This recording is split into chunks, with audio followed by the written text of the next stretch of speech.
Seja bem-vindo ao podcast do Inova Social. Eu sou Vitor Vasques e hoje eu estou com Camila Jordan, diretora executiva, e Igor Santos Melo, gerente social da Teto Brasil. Pessoal, hoje, excepcionalmente, com 2 convidados, então sejam bem-vindos. Obrigada, estamos muito felizes de estar aqui. É um prazer estar aqui. Camila, todo episódio do podcast, a gente começa perguntando um pouquinho da jornada do convidado. Você é uma pessoa que tem uma larga experiência em ONGs, tanto nacionais quanto internacionais. Então eu queria que você falasse um pouquinho da sua trajetória até aqui. Perfeito. Obrigada, Vitor.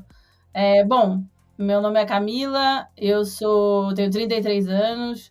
Esse ano faz 10 anos que eu comecei a minha trajetória na Teto, então acho que isso também moldou muito essa minha experiência e trajetória nos últimos anos.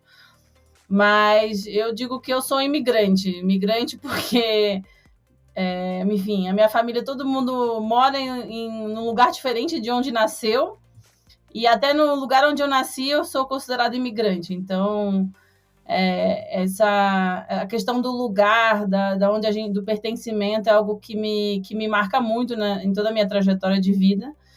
E é isso, uns anos atrás saí da escola, fui fazer universidade, me formei em engenharia ambiental. Eu digo que um pouco por acaso, assim, porque nem era muito o que eu queria fazer, mas enfim, a juventude tem dessas coisas. Mas eu sempre soube que eu queria atuar na área social, assim, desde muito nova. Então, depois, quando eu terminei a faculdade, eu fiz a faculdade em Portugal, e quando eu terminei, fui morar no Rio de Janeiro. E aí conheci a Teto. Pouco tempo depois de ter chegado, conheci a Teto e comecei como voluntária, isso, né, 10 anos atrás. E foi a partir dessa experiência na Teto, assim, me joguei de cabeça, como muitos dos voluntários e voluntárias que ingressam na Teto. A gente passa a ter um segundo trabalho, que é o voluntariado, assim. E comecei realmente a descobrir essa minha paixão pela questão das cidades, da habitação, do urbanismo, que era algo que eu não tinha tido um contato assim estruturado durante a minha faculdade, mas que era algo que já me apaixonava muito, tanto que eu sempre brinco com o Igor que eu sou arquiteta de fã de arquitetura, mas sem nunca ter estudado arquitetura e urbanismo de forma formal. Enfim, e aí toda essa minha trajetória na Teto como voluntária por várias áreas, através do contato, né, lado a lado das comunidades, dos moradores e moradoras, desperta esse meu interesse, então, de estudar mais profundamente a questão das políticas públicas em habitação e questões, né, urbanas em Nova York. Então, eu tenho essa oportunidade de estudar fora, de fazer esse mestrado, e acabo me apaixonando muito pela cidade de Nova York, não propositalmente, mas é uma cidade que tem uma história muito longa de habitação, assim, de passar por vários extremos, né? Desde os anos 80, quando a cidade ficou absolutamente vazia, com muitas questões habitacionais e desigualdade social, até agora, onde tem um boom, né, de pessoas querendo morar, enfim, também de outras questões habitacionais diferentes de algumas décadas atrás. Então, tem muitas instituições, muito histórico, assim, muita estrutura em volta da habitação. E aí eu quis muito ficar para me aprofundar mais nessa temática. E acabei trabalhando lá também numa ONG, junto da Prefeitura de Nova York, num projeto de habitação social, um projeto piloto, na verdade, em que eu brinco que toda a minha entrevista que eu fiz para esse trabalho, eu só falei da Teto, da minha experiência na Teto, junto das famílias, enfim. Então, eu nunca me desconectei totalmente da Teto até nesse período que eu estava fora. E acabei voltando para o Brasil no final de 2019. E surgiu essa oportunidade de ser diretora da executiva da Teto. Assim, né? Eu não tinha planos de assim, voltar dessa forma para a organização, mas a verdade é que o coração de voluntária voltou a bater mais forte, assim, quando eu conversei com as pessoas que estavam ainda na organização e que me chamaram para me candidatar. Então é isso, eu estou aí há 3 anos, agora em abril, faz 3 anos que estou nesse cargo, é um desafio todos os dias, eu sinto que o meu cérebro está em crescimento sempre, o cérebro, o coração, o emocional, a gente aprende sempre muito. A gente fala que o voluntariado ele tem uma paixão muito peculiar, né? É engraçado a gente escutar isso. As pessoas aqui, alguns convidados que passaram aqui pelo Inova Social, eles... eu comecei a fazer voluntariado lá na faculdade, eu trabalhava com outra coisa, E aí, tipo, me apaixonei tanto porque fui por esse setor, né? É muito legal ver isso. Igor, você não é arquiteto por paixão só, né? A Não, não. Camila é arquiteta por paixão, mas você foi de cabeça, né? Conta um pouquinho da tua trajetória. Bom, é um prazer estar aqui também, poder dividir esse espaço com a Camila. Obrigado mais uma vez pelo convite. Bom, eu sou Igor Santos Mello, eu tenho 29 anos. Eu nasci e cresci numa periferia da região metropolitana de São Paulo, em um distrito que chama Calcaia do Alto. Então, a vida inteira eu morei num que a gente chama de loteamento clandestino. Então, era um bairro onde não tinha asfalto, enfim, a casa que a gente mora hoje, meu pai e minha mãe que construíram. Então, eu sempre tive um background familiar em relação à questão da habitação. Depois eu ingressei no curso de arquitetura, me formei em arquitetura na Unesp, no interior de São Paulo, onde eu me aprofundei em temas habitacionais, comecei a estudar muito essa questão e trabalhar diretamente com pesquisa ligada ao tema da habitação. No final da minha graduação, eu fiz um trabalho que se chama Marmita, né, que faz uma proposta de como a gente poderia pensar um futuro habitacional para as periferias brasileiras, tendo como pano de fundo a história da minha família. Foi um trabalho premiado em 2018, dentre os trabalhos de arquitetura e urbanismo. E durante a universidade, no meu terceiro ano, eu ingressei na Teto em 2016, então estou há 7 anos na organização. Comecei também como voluntário em área de projeto, uma área de pesquisa e inovação na organização. Quando eu entrei na Teto foi muito marcante, foi uma atividade lá em Campinas.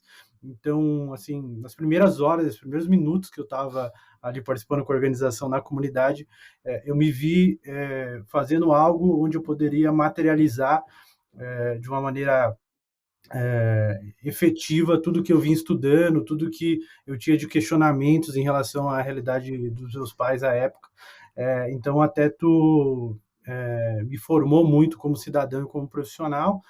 Em 2018, assim que eu saí da universidade, então eu me formo em 2018, ali em março, e em julho eu sou contratado pela Teto para coordenar um programa de moradias, o programa de moradias de emergência em São Paulo. Fico 2 anos nessa função. Durante a pandemia, eu acabo indo para uma função onde eu passo a gerir outras áreas também na organização.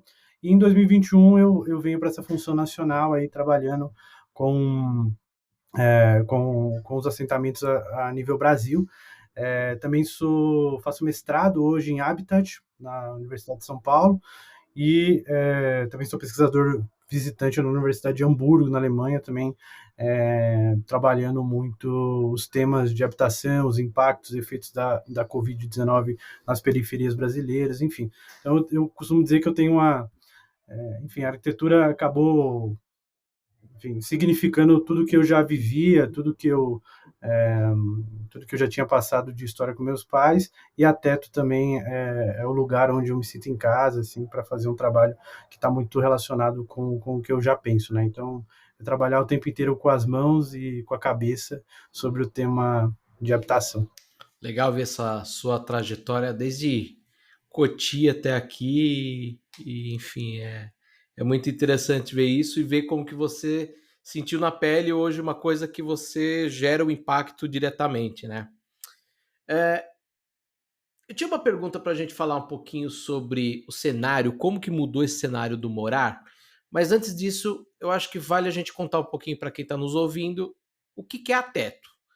Então eu queria que vocês falassem um pouquinho o que é a Teto e qual que é a atuação hoje da organização, como que ela atua para gerar esse impacto que a gente vai começar a falar aqui um pouco mais agora. Bom, eu acho que a gente gosta muito de começar do porquê, né? Então, a Teto, né, que é um nome tão forte, que carrega um significado tão grande, tem muito a ver com a questão de que a casa, né, é o nosso primeiro lugar no mundo, né? Onde a gente cresce, onde a gente se desenvolve, onde a gente busca refúgio. Acho que na pandemia isso ficou muito claro para todo mundo, né? E é de lá, desse lugar, desse refúgio, que a gente se joga para o resto do mundo, né? Então, sem um mínimo de dignidade, de moradia, tudo o resto cai por terra, né? A gente não consegue dormir, a gente não consegue pensar, se sentir bem, se organizar para os desafios do dia a dia. E ainda mais quando a gente junta a precariedade habitacional dentro de uma favela onde todo o cenário é muito mais complexo, né? E é por isso que a Teto começa com a moradia, né? Isso na nossa história lá atrás, onde a gente começou no Chile, né? A Teto é uma organização latino-americana que nasce no Chile a partir dessa demanda da moradia. E ao longo do tempo foi se desenvolvendo, mas a gente acredita que é isso, a gente precisa primeiro cuidar das pessoas para depois partir para o coletivo, né? Então, isso tem também, né, uma estratégia, uma metodologia internacional que chama Morar Primeiro, que vem desse conceito, que a gente precisa primeiro de um lugar seguro para depois pensar em outros quesitos, né, sociais, econômicos das nossas vidas. Então, até tu tem uma questão muito forte do seu DNA, que é essa atuação conjunta entre moradores e moradoras das favelas, junto com jovens voluntários e voluntárias e outros atores da sociedade. Então, a nossa metodologia própria de trabalho, que foi sendo desenvolvida nos últimos 25 anos, né, na América Latina, que busca implementar soluções de moradia e habitat, reduzindo essa emergência habitacional e de infraestrutura nas favelas mais precárias. Mas, além disso, ao longo do tempo, e porque a gente tem uma questão muito forte de escuta, né, de escuta e trabalho em conjunto com os moradores, a metodologia foi evolucionando para partir só da questão da moradia para outros tipos de projetos e sim desenvolver a comunidade como um todo, né, impulsionar o desenvolvimento comunitário através desse trabalho em conjunto. Então, a Teto é sempre muito mais conhecida, obviamente, pelo teto, né, pela casa, mas a casa e os outros projetos são ferramentas para o desenvolvimento comunitário. E junto com isso entra também as questões muito fortes da Teto, que é a mobilização e a formação do voluntário crítico e propositivo, né? Porque a gente entende que na construção da sociedade justa e sem pobreza, a gente precisa articular em rede, a gente precisa trabalhar para além da nossa própria organização. A gente precisa de cidadãos e cidadãs que entendam a emergência, a urgência de todos esses temas que hoje são estruturais no Brasil, na América Latina e no mundo também, né? Então, a urgência é o que nos move.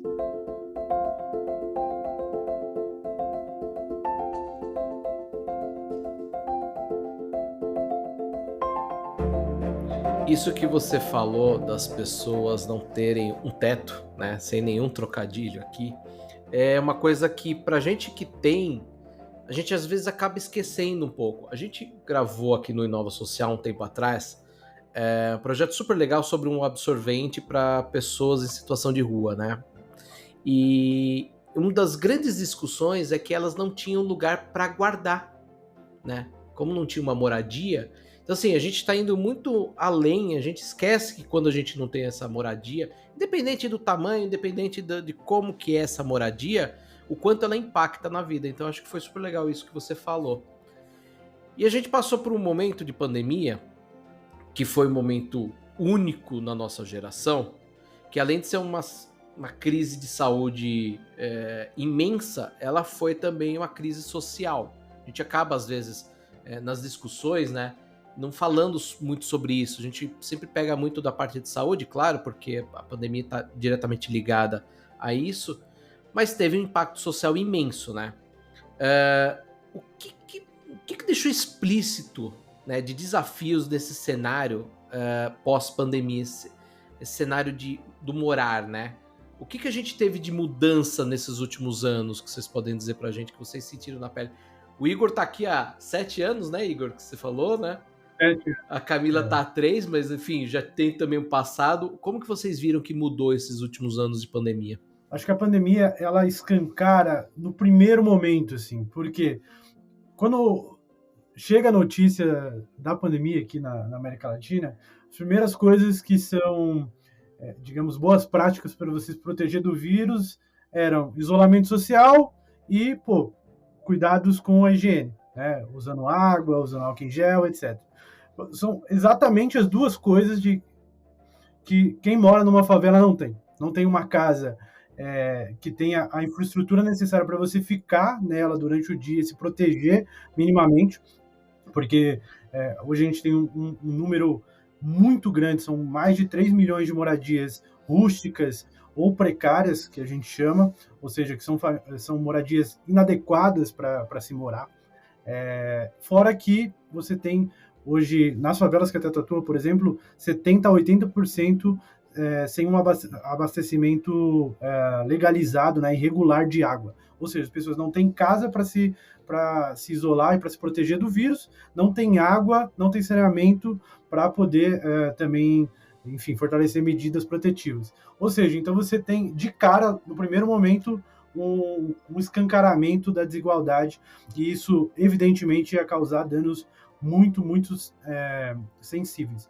Hoje, com o passar de 2 anos da pandemia, a gente pode ver vários ônus, né? O primeiro, um grande aumento da população de rua. A gente teve um impacto direto na depreciação da renda das pessoas, ou seja, as pessoas que já gastavam muito com aluguel deixaram de poder ter parte da renda comprometida com isso, foram morar na rua ou foram morar nas favelas. Então, você também teve um crescimento grande das favelas, né? Só de 2010 para cá, a gente teve um aumento de 100%, né, o dobro do número de aglomerados subnormais em relação ao censo de 2010. Né? Isso até ali um pouquinho antes da pandemia.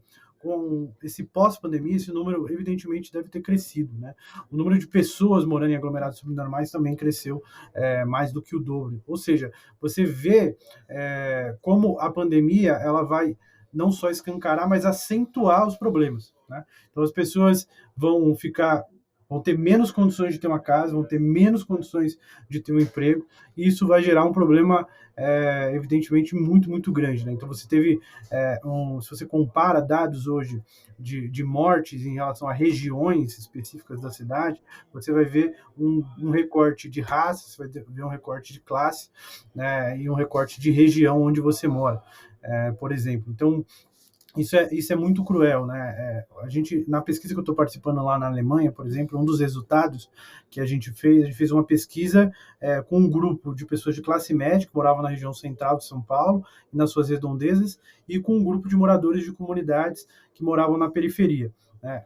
A pandemia, para as pessoas de classe média, representou uma nova oportunidade de carreira, representou a oportunidade de estar mais próximo da família, representou a necessidade de não precisar ficar pegando o transporte público o tempo inteiro, enfim, de se capacitar online, ao passo que, para os moradores de periferia, a pandemia representou muito medo em relação à fome, muito medo em relação ao despejo, muito medo em relação à morte, ou seja, você tinha um extremo, um contraste muito grande entre as pessoas que tinham uma casa e tinham uma localização na cidade favorável e as pessoas que moravam numa região periférica, sem infraestrutura e sem casa. Ou seja, a pandemia ela não só escancara, mas acentua a problemática da habitação no Brasil hoje. Isso é um efeito muito claro. E eu acho que uma das coisas que a gente tem tentado trabalhar, primeiro, uma coisa que tem nos preocupado bastante é a falta de debate sobre habitação no Brasil. Né? Não é um tema debatido, é um tema de mercado que saiu da esfera das políticas públicas, das soluções. Realmente, como sociedade, a gente precisa olhar para isso. Isso é uma discussão que já está acontecendo fora do Brasil, porque a comodificação da moradia é internacional, né? Não é só no Brasil. Então, a gente precisa voltar para entender a moradia como um direito, realmente, que hoje a gente não consegue ter esse debate na nossa sociedade. Mas eu acho que, além disso, a gente perdeu também uma oportunidade de olhar para a habitação como uma solução de saúde pública.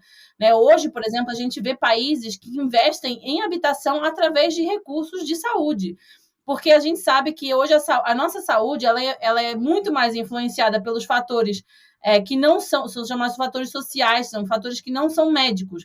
Então, o que mais influencia a sua saúde não é o acesso ao hospital, o médico, o remédio. O que mais afeta a sua saúde é aonde você mora, a qualidade da sua moradia, se você está exposto à poluição, a qualidade do seu trabalho. Tudo isso influencia muito mais a sua saúde do que fatores médicos. Então, se a gente investir em moradia, por exemplo, e aí moradia, quando a gente fala, não é só a moradia em si, né, a casa, digamos assim, porque quando a gente fala do que é considerado, né, moradia digna, a gente fala de 7 critérios, que vai desde segurança de posse, disponibilidade dos serviços em volta da moradia, né, como saneamento, por exemplo, quanto você está gastando, né, do seu salário para acessar essa moradia digna, quais são as condições, né, a habitabilidade, a acessibilidade, a localização, né, que a gente sabe que foi, por exemplo, uma das grandes questões do Minha Casa Minha Vida, e até a adequação cultural dessa moradia. Então, esses 7 critérios é que ditam se a moradia é digna ou não, que vai muito para além, né, da condição da moradia em si. E hoje a gente precisa se aprofundar muito mais no Brasil, principalmente na América Latina, sobre a moradia, porque hoje é um direito que está longe de ser garantido.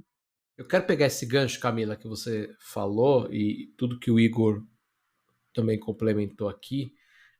A gente está numa cidade que é São Paulo, hoje, a maior cidade hoje não, né? Mas muitos anos, a maior cidade da América Latina. Mas a gente, quando fala na questão moradia, eu falo que a gente está quase numa situação de distopia, né? Porque a gente já ultrapassou a situação da desigualdade. A gente está eu digo que é quase uma loucura, né? Até algumas pessoas de outros estados fazem brincadeira com isso, claro que é uma questão super séria, mas acaba virando piada, né? Aqui eu queria trazer um dado que eu fiz minha lição de casa aqui também, né? Foi consultar o Censo Teto 2019-2020 e eu vi que vocês mapearam que o tamanho médio de um barraco é de 27 metros quadrados. Só que hoje a gente tem alguns bairros aqui de São Paulo, regiões nobres, vendendo apartamento de 10 metros quadrados a 200 mil reais, né? Então, por isso que eu falo, já fugiu da desigualdade. Nós estamos na distopia de moradia aqui, né? Eu queria que vocês falassem um pouquinho qual que é a diferença entre essas duas moradias, porque a questão não é só saneamento básico, né? O que a gente pode definir um barraco de 27 metros quadrados, uma favela precária, e um apartamento de 10 metros quadrados em Perdizes, por exemplo, no valor de 200 mil reais? Bom, acho que essa é uma questão, assim, que expressa bem o tamanho da desigualdade, assim. Às vezes, quando eu vou dar uma palestra ou conversar, uma das primeiras coisas que eu falo eu não consigo, às vezes, expressar o tamanho da desigualdade. Assim, é muito difícil você colocar a profundidade de como os direitos vêm sendo violados nas cidades brasileiras hoje, sobretudo em São Paulo. Porque você tem uma relação direta em relação ao porte da cidade, a capacidade econômica da cidade e o tamanho das periferias. Ou seja, quando as maiores cidades do Brasil hoje têm também as maiores periferias. Isso é diretamente proporcional. Então, se você pegar São Paulo, Rio, Distrito Federal, se pegar Cidade do México, se você pegar Bogotá, se você pegar Santiago, as maiores cidades da América Latina também têm as maiores franjas de periferia. Ou seja, tem uma contradição muito marcada na formação da cidade brasileira, que vai produzir esse tipo de contradição, que nem você falou. Uma casa super pequena numa favela e uma casa super pequena no centro. É claro que a gente está falando aí de formas de ocupar a cidade de maneira muito diferente. Então, para falar das favelas precárias, por que a gente chama de favelas precárias? Quando a gente fala de favela, a primeira coisa que vem na cabeça em geral poxa, é a Rocinha, é a favela do Cidade de Deus, é a favela do Tropa de Elite, é a Maré, ou seja, que são também favelas. Só que a gente traz o termo favela precária porque a favela precária, ela aglutina ainda mais problemas do que uma favela que já tem muitos anos e já está bem consolidada. Porque uma favela precária hoje, ela tem a maioria das suas casas feita de materiais inapropriados para construção. Você não tem pavimentação nas ruas, você não tem iluminação, você não tem saneamento básico, você tem ainda muita violência institucional, tem violência local, você tem, ou seja, um aglutinado de problemas que faz com que a questão da moradia seja muito sensível. Então, se você não tem essa moradia, como a Camila falou, associada a outros direitos, você tem um cenário de muita complexidade, né? Então, essas favelas precárias, o fato de ela ter tanto aglutinário de problemas, ela faz o seguinte, ela vai todo dia como se ela tirasse pedaços de vida da pessoa que mora lá. Ou seja, então a pessoa que mora numa casa hoje muito precária, ela sofre de estresse, porque essa casa pode cair a qualquer momento, porque quando chove ela tem medo de perder as coisas. Hoje a gente tem 5 milhões de pessoas sem banheiro em casa, por exemplo. Então a gente tem 5 milhões de pessoas que têm que sair da sua residência para fazer suas necessidades básicas em um outro lugar. Então, essa pessoa, nesse trajeto que para a gente pode parecer simples, ela pode pegar doença, ela pode ser assediada, ela pode cair, ela pode se machucar.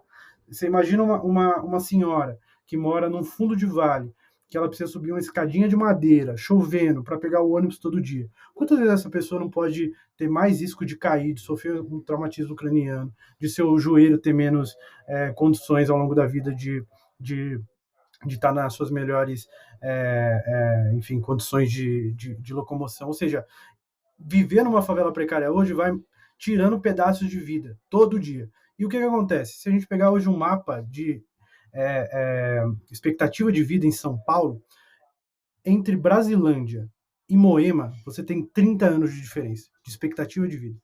Alguém que mora em Moema hoje vive mais de 80 anos. Alguém que mora na Brasilândia não chega aos 60, em média. Ou seja, isso está diretamente relacionado a essa estrutura desigual da cidade. Quem mora hoje numa periferia tem menos direito à vida, né? Tem menos direito a ter futuro, tem menos direito a pensar as próximas gerações da sua família. Isso está no dia a dia, né? Morar numa situação habitacional extremamente precária tira o que a gente tem mais de precioso. Todo dia tira um pedacinho de vida, seja a partir do estresse, seja a partir da violência, seja a partir do medo. Então isso é um pouco responde esse inacreditável, né, essa diferença. Por mais que a moradia tenha 10 metros numa zona bem servida e bem localizada na cidade, a pessoa que mora em 10 metros quadrados na região de Moema, hoje tem uma vida infinitamente melhor do que alguém que mora, seja numa casa maior, numa favela precária, seja na cidade de São Paulo, seja em qualquer outra cidade da América Latina. E aí, acho que voltando só rapidamente, ligando com a Teto, né, na questão da moradia, é por isso que hoje, para a gente, continua sendo muito importante a gente trabalhar com essa urgência da moradia. Então, a solução da moradia emergencial, né, hoje até tem várias tipologias de moradia, mas a moradia emergencial, ela continua sendo muito importante, porque hoje essa pessoa que está morando nessa condição, ela não pode mais morar nessa condição, ela não pode passar mais um dia sem dormir, porque ela tem medo que tem medo e acontece que ela vai perder as coisas dela por causa da chuva, ou porque a criança dela vai ser mordida por algum bicho peçonhento, ou porque ela não tem janelas e isso causa problemas de respiração. Então, hoje, isso é uma emergência. Apesar da gente precisar, e a gente precisa pensar em soluções de médio e longo prazo, precisam ser soluções habitacionais que estão dentro desse campo dos direitos e que vão para além da moradia, que vão para toda essa questão do entorno, dos outros direitos que precisam ser garantidos através da moradia.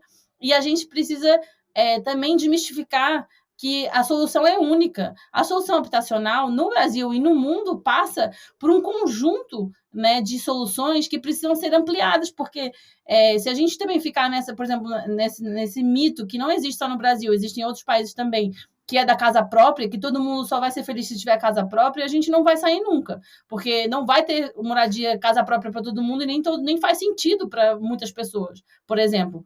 Né? Então, precisamos ter vários tipos de soluções, que seja, claro, passar pela construção de novas unidades, obviamente, mas uma grande parte, por exemplo, de melhorias habitacionais, né? O Brasil tem hoje um déficit qualitativo gigantesco, que são quase 27 milhões, né? Eu acredito, assim, é um absurdo de número de pessoas que moram numa moradia que não é adequada. E aluguel social, por exemplo. Então, a gente precisa realmente de um plano, de um pacto de sociedade que passe por várias soluções habitacionais para que todo mundo consiga ter esse direito garantido. Se a gente ficar só em soluções únicas, a gente não vai sair desse lugar, né? A gente vai dar um tiro no pé.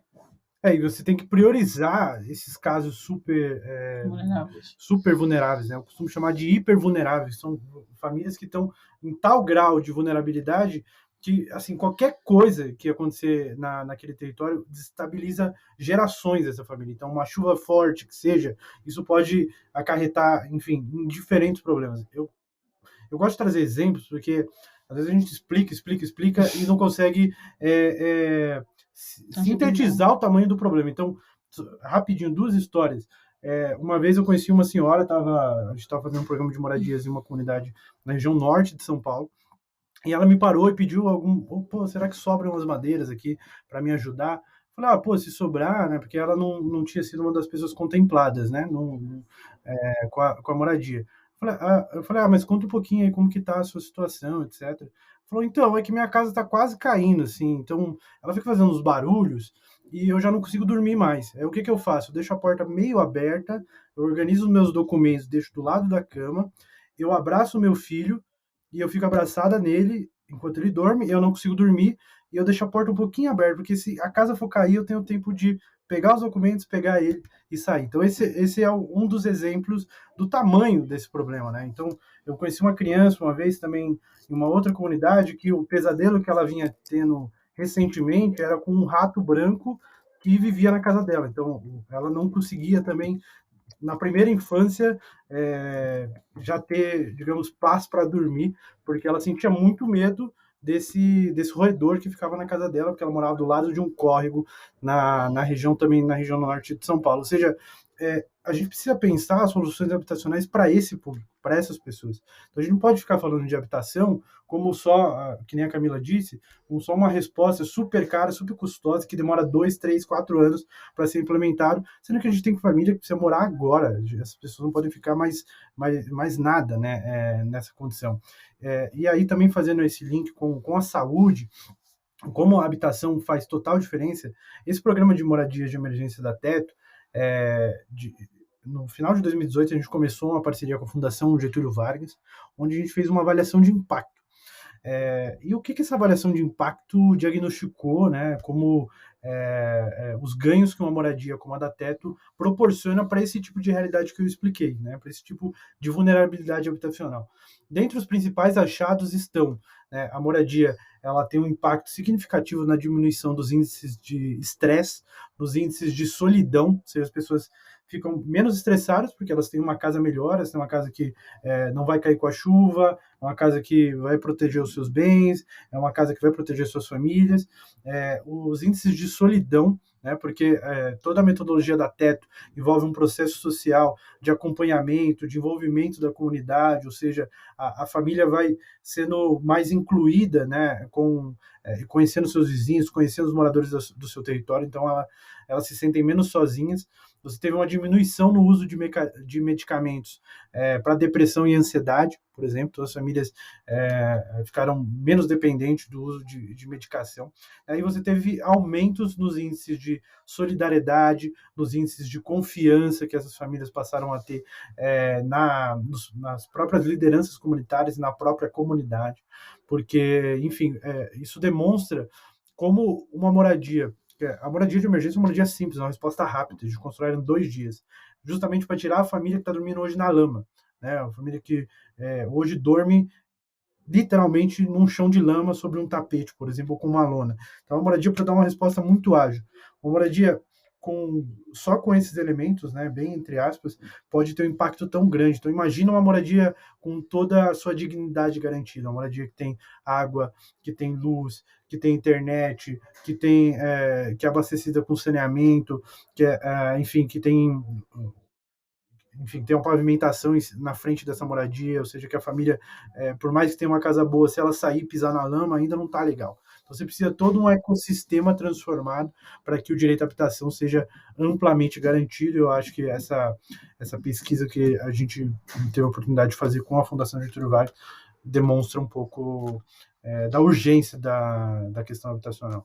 E só para complementar, porque acho que nem todo mundo às vezes conhece o que é uma avaliação de impacto, porque é um tipo de pesquisa muito específico, quando a gente faz uma análise quantitativa e qualitativa dos dados. Então, a gente pega grupos, que é um grupo tratamento, então, digamos assim, um grupo estatístico que recebeu a moradia, que construiu a moradia com a Teto, e um grupo parecido que não construiu a moradia. A gente compara estatisticamente esses grupos fazendo entrevistas de forma randomizada, né, aleatória.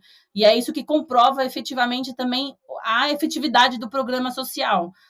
Porque a gente faz essa comparação estatística entre os grupos. Então, é uma metodologia que é usada muito em programas sociais, sejam eles de organizações sociais como a Teto, mas também até de programas de governo, como Bolsa Família, ou Minha Casa Minha Vida, e também costumam passar por esse tipo de avaliação para realmente entender qual é o impacto desse programa sobre as pessoas que passam por ele.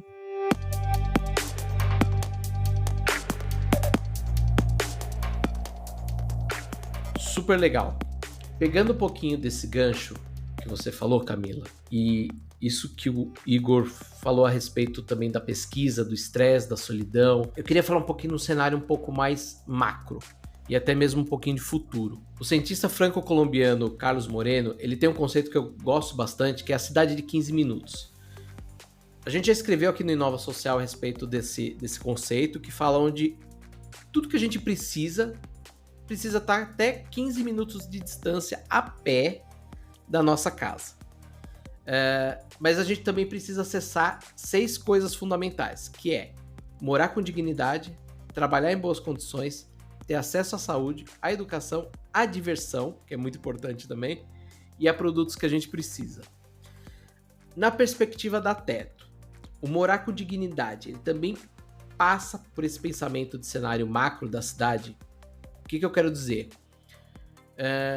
A gente fala muito sobre a moradia, que é um cenário micro, né? O cenário da pessoa, do individual.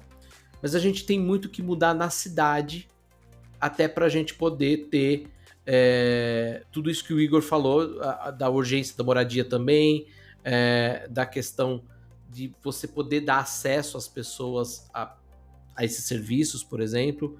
Então eu queria entender um pouquinho como que vocês veem, como que a sociedade civil, as empresas, como que a gente pode colaborar para essa transformação desse cenário. Porque quando a gente fala em cidade, pode ser que o pensamento de muitas pessoas fique atrelado à questão do campo da gestão pública, né?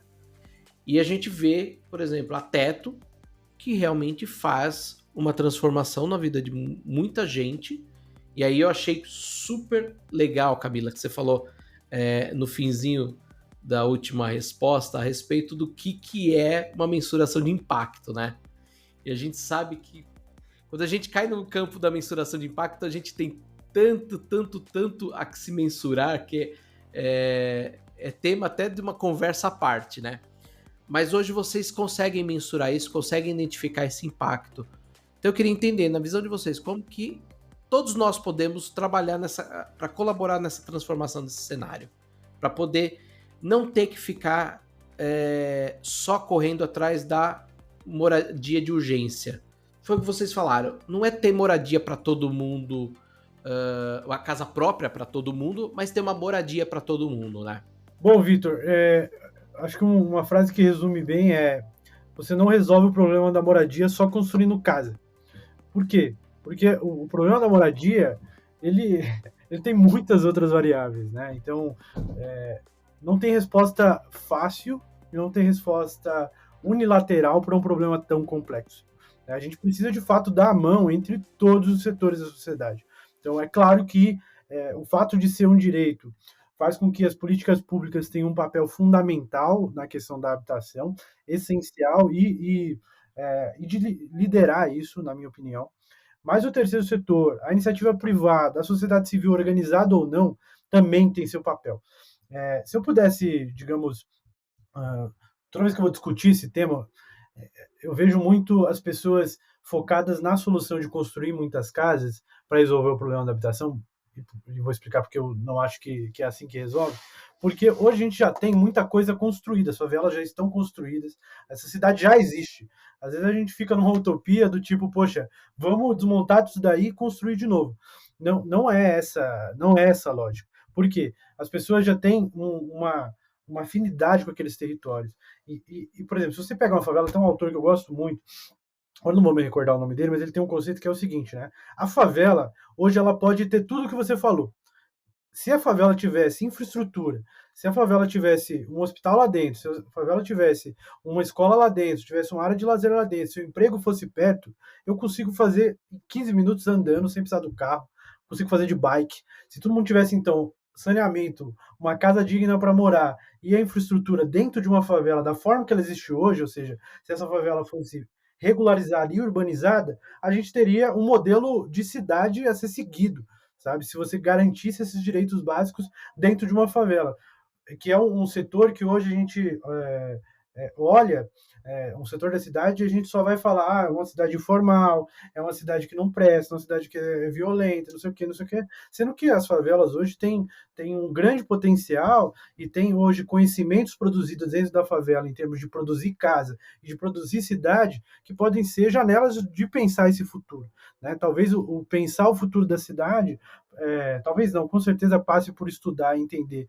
como resolver a questão das periferias, do que a gente ficar debruçado numa cidade que hoje está super esgotada pelo modelo do carro, uma cidade que está super esgotada pelo modelo do concreto, de não ter áreas verdes, de não ter espaços públicos. Então, acho que a favela hoje e as comunidades precárias também são um ponto de potência, né? Um ponto onde a gente deve olhar e pensar a cidade a partir disso, né? E não trabalhá-las como um bolsão de exceção, onde você tem que remover e construir predinhos todos iguais para resolver o problema da moradia. Só para você ter uma ideia, a gente teve o maior programa habitacional da nossa história, que foi a Minha Casa Minha Vida, que começou em 2009. Minha Casa Minha Vida produziu centenas de milhares de unidades e o déficit habitacional só cresceu. Ou seja, a prova mais clara que só construir casa não resolve o problema.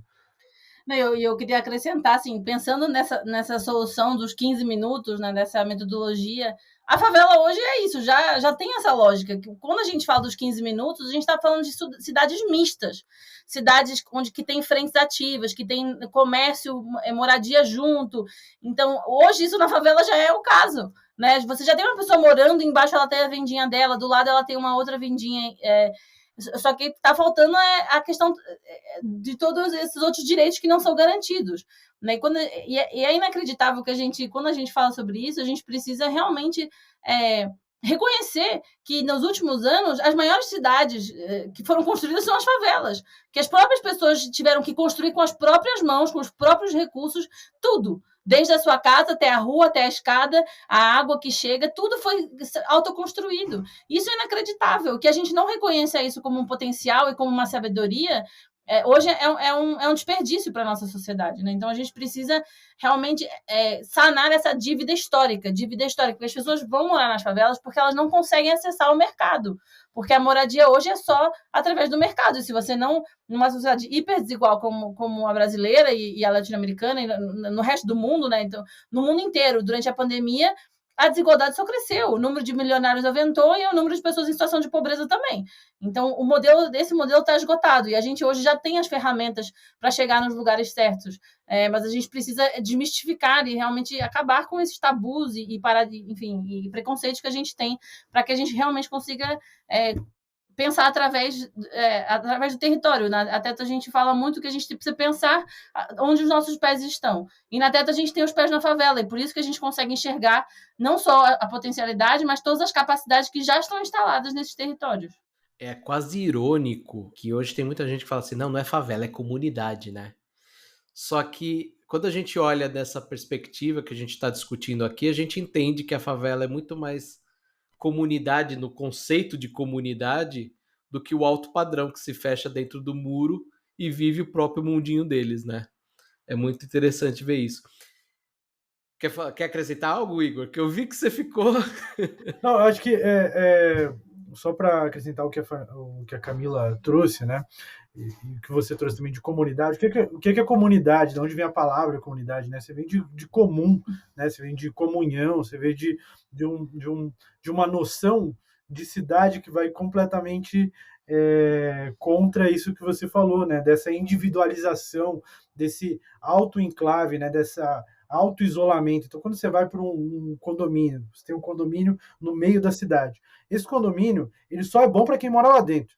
Para quem mora fora da cidade, não é nada bom, porque imagina, você mora num bairro que é do lado desse condomínio e você sempre, quando passava por ali, você passava por uma zona um pouco mais viva, só que do nada chegou a um lugar murado. Então, muraram ali áreas e áreas onde quem passa do lado daquele muro é completamente menos seguro. Você corta a cidade no meio. Então, para eu chegar de um lugar que antes eu precisava só ir em diagonal, agora eu preciso dar toda uma volta com meu carro ou a pé, tornando o percurso não só mais caro, mas muito mais inseguro, muito mais desgastante, muito mais suscetível a problemas aí, mais poluente, enfim. Então você cria uma lógica de cidade completamente nociva para o que a gente almeja como um futuro mais solidário, um futuro mais igualitário. Então você vê essa noção de comunidade muito mais aflorada e muito mais sofisticada nas comunidades, né? Então, por isso que a gente traz muito essa questão da favela potência. Assim, a favela, as pessoas que moram lá são a nata da sociedade. Assim. Eu costumo dizer que, enfim, se você for olhar a trajetória de uma liderança comunitária, que quase sempre é mulher, então hoje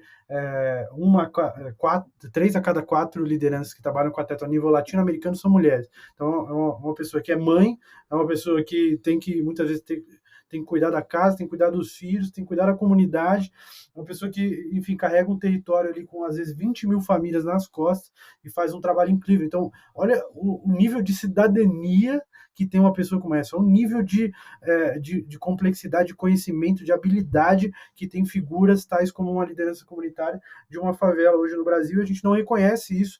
Na verdade, a gente deixa essa pessoa aí morando sobre a lama e comendo lixo. Assim. Então, isso é muito grave, né? Então, acho que a mudança passa por reconhecer esse potencial que hoje tem os territórios mais vulneráveis. Eles só são vulneráveis porque eles não têm infraestrutura, porque a potência está ali para ser incentivada e aflorada o tempo inteiro. E que as soluções nasçam realmente do território, principalmente quando a gente fala das comunidades mais vulneráveis, das famílias mais vulneráveis. É isso que o modelo da Teto traz e é o modelo que a gente almeja que todas as políticas públicas, por exemplo, desenhadas para esses territórios, utilizem o conhecimento e a sabedoria que já existe nos territórios para desenhar políticas públicas que sejam realmente efetivas. Porque se a gente não está considerando as pessoas mais vulneráveis na política pública, se essa pessoa ela não passa no programa, a política pública não está sendo eficiente. Né? Ela precisa ser desenhada do mais vulnerável para cima, porque quando você garante que a pessoa mais vulnerável está sendo atendida, todo mundo que está para cima automaticamente é atendido. E é hoje essa lógica que a gente ainda não tem no Brasil, né? E na América Latina.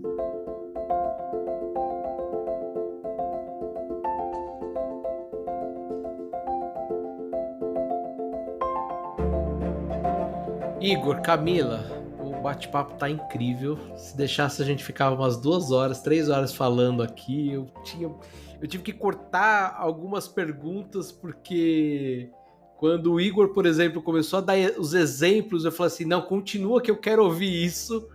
Mas infelizmente a gente tem um tempinho curto aqui do bate-papo.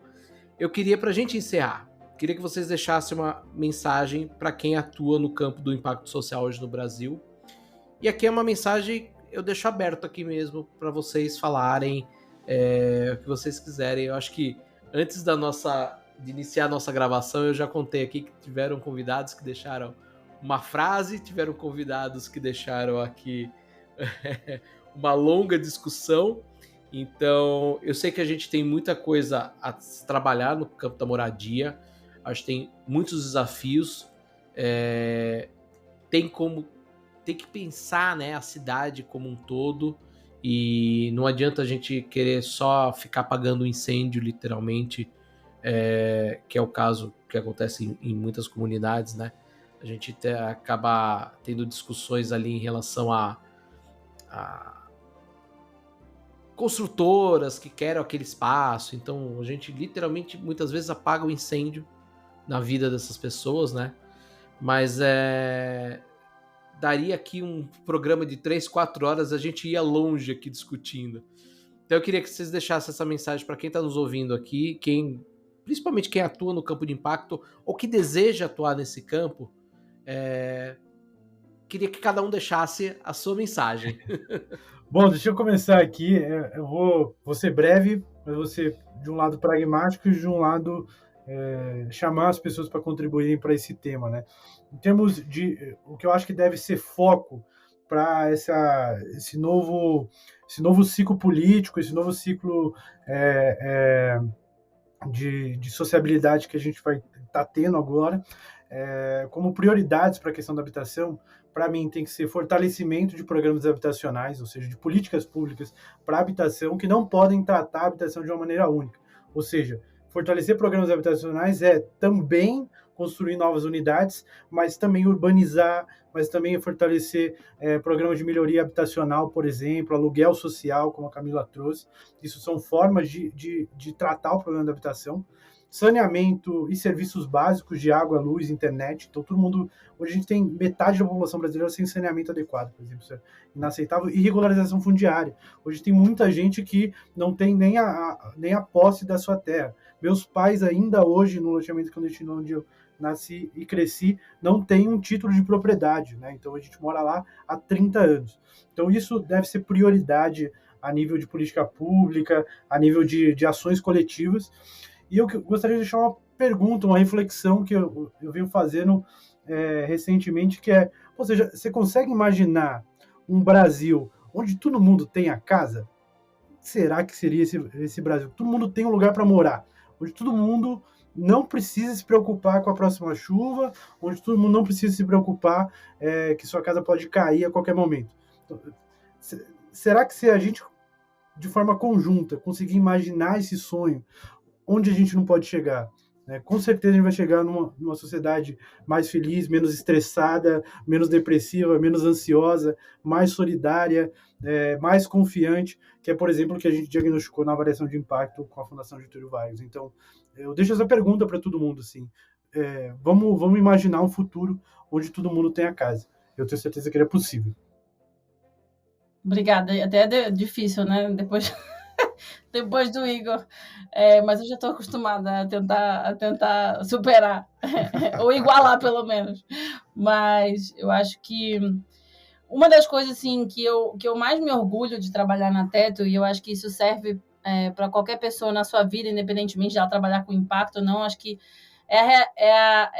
realmente a consciência que todos nós podemos fazer alguma coisa, né? Isso foi uma das coisas que eu mais aprendi, que eu mais aprendo na Teto. Hoje, você pode tomar uma atitude, uma ação, você pode fazer uma pergunta que traga reflexões, que traga ações concretas para a melhoria da vida de outras pessoas e da sua mesma. Porque a questão é que também na desigualdade profunda da sociedade, todo mundo sofre. Todo mundo é impactado por essa desigualdade de uma forma negativa, de várias formas, né? Então, isso já existe em vários... No Brasil, não, mas em outros países existem muitos estudos e livros escritos sobre esse assunto. Então, eu acho que a Teto me traz essa coragem, realmente, a coragem de agir frente a questões que são hipercomplexas, mas que, colocando pequenas e grandes ações em conjunto, a gente consegue mudar. Na Teto, a gente realmente acredita que a superação da pobreza é possível. A gente não diz isso da boca para fora achando que é só um sonho. A gente acredita que esse sonho é possível, que a gente, trabalhando em conjunto, a gente vai chegar lá. Então, eu acho que no Brasil a gente precisa desse pacto comunitário, de sociedade mesmo, que vai para além de ciclos políticos, que vai para além de partidos, que é realmente como, de diversas perspectivas, a gente consegue construir um Brasil justo e sem pobreza, porque ele é possível. Então, acho que é a coragem, e, em segundo lugar, que a gente faça perguntas melhores. Porque hoje, como o Igor trouxe, como a gente trouxe ao longo da conversa, as soluções podem ser múltiplas. E elas podem e devem ser múltiplas, e em diversos momentos podem ser diferentes.